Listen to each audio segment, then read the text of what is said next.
Hey everyone, Scruffy Golden here. I've got a confession to make. Ever since I was a little boy, I wanted to be like Norm Abram of the New Yankee Workshop. I wanted to say cool things like draws and reclaimed heart of pine. I wanted to spend my time building beautiful things, and more than anything, I dreamed of being able to have my own workshop where I could throw open the door in the dead of night or the dead of winter and know that I could still work on whatever my heart desired. Well, some dreams do come true. I finally did it. I finally got my own workshop, a space where I could store and work on the trailers even in the dead of night, where I could store large amounts of wood and the large woodworking tools that come with them and still have space to spread out and work on whatever I came to work on. I finally get to wake up in the morning and throw open the door to my own workshop. But not that door. Those doors.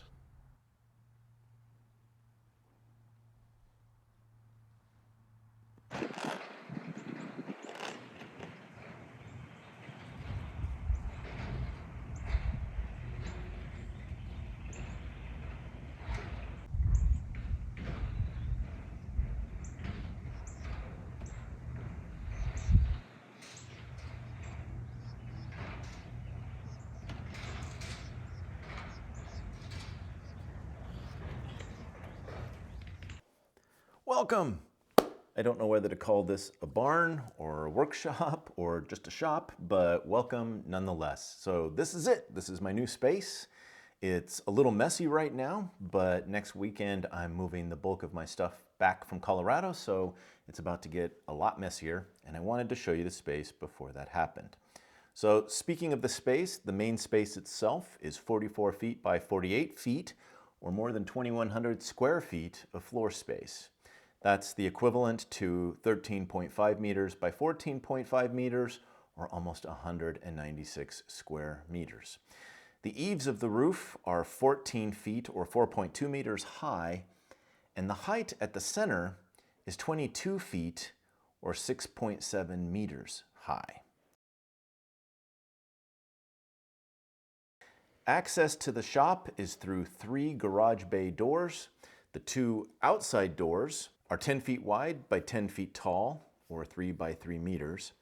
And that center door is also 10 feet wide, but it's 14 feet or 4.2 meters high. So plenty of room to get a really large RV in there. And in fact, my little hiker trailers could almost go in sideways and still fit.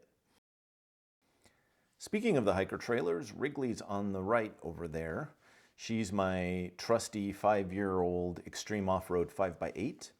And Wrigley's a one-of-a-kind, no-compromise hiker trailer that I will be selling in the next couple of months. So stay tuned for details on that if that's something you might be interested in.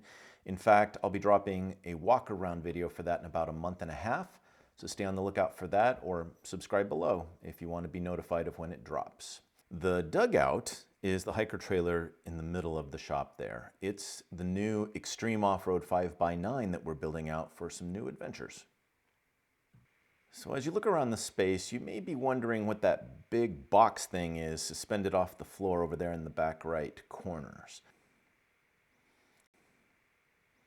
As I head over to the stairs here, head up these, you'll see this is just a storage loft.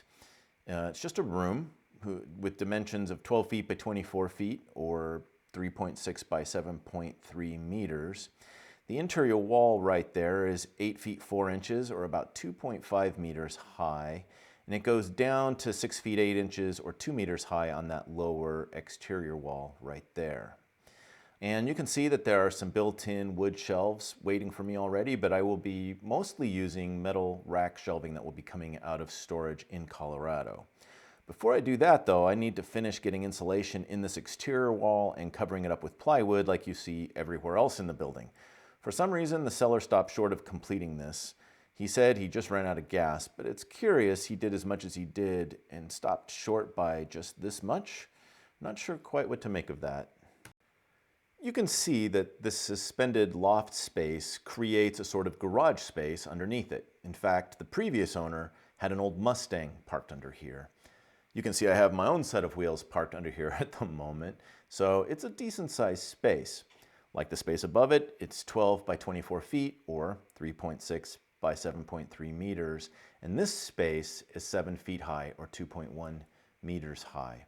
In fact, the trailer there would actually fit into this space if the awning were not deployed, so it's a pretty decent sized space. And there's even some additional storage space under the stairs there. Swinging around, you can see that I'm starting to get my tools and trailer stuff into place, but oh yeah, I think everybody's gonna wonder what this big boy is. So this is a sink. It turns out it came from a restaurant here in town.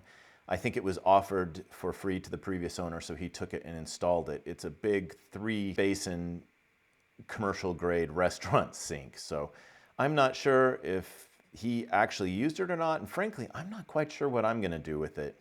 I mean, everybody's first reaction, of course, is that it's good to have a sink in the shop, but bear in mind, this is connected to a septic tank, so there isn't much that can go down those drains there except water. To my way of thinking, this sink is probably more trouble than it's worth, and I have a feeling those pipes are going to freeze and break the first time it gets cold. At the very least, I will be turning off the water to the shop the first time it freezes, but what do you think? Should I keep it or get rid of it? Let me know in the comments below. With regards to the temperature in the shop is mostly insulated. The walls are insulated behind the plywood, with the exception of that last section in the storage room that I just showed you. And the ceiling is also insulated, as you can see here. There are a couple of spots, including that gable at the end of the shop, that could use some insulation, but otherwise everything is pretty well insulated. Having said that, it's not heated. In fact, I'm still trying to figure out the best way to do that. But so far, even without a heat source, the outside can get down into the 40s, and I'm still pretty comfortable in here if I layer up a bit. So that's it. There's not much to a shop reveal, right? It's just a bunch of space, although it's a big space, and I'm sure looking forward to spending some time in it. In fact, I'm looking forward to kind of tricking this thing out, as well as the trailers. But there is one more thing I need to show you. So it's this guy right here. It turns out this building is actually housing a little apartment. Tell me what you think.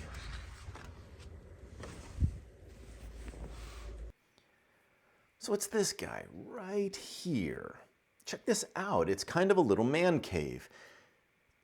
It's a room that's 12 foot by 32 feet or 3.6 meters by 9.7 meters, and it is completely top to bottom, side to side, clad in cedar. And in fact, I wish you could smell this room. So the previous owner used this as a hideaway with a futon and a TV and surrounded by his favorite hunting trophies on every wall. The concrete floor has been polished and sealed, and there's a split unit on the wall that keeps the temperature in here perfect in both summer and winter. Behind the barn door here, there's even a full bathroom. It's even got its own water heater, and by the way, the water pressure in here is awesome. In fact, way better than the water pressure in the house. The back door here leads out the back of the apartment and onto the patio, which look out onto the woods that surround the property and contain just an amazing variety of trees and wildlife. Pretty cozy little spot. So I hope you enjoyed the tour, and I hope you will share any thoughts you might have on how to make the shop more useful or more enjoyable in the comments down below. Until next time, live without compromise, and I'll see you out there.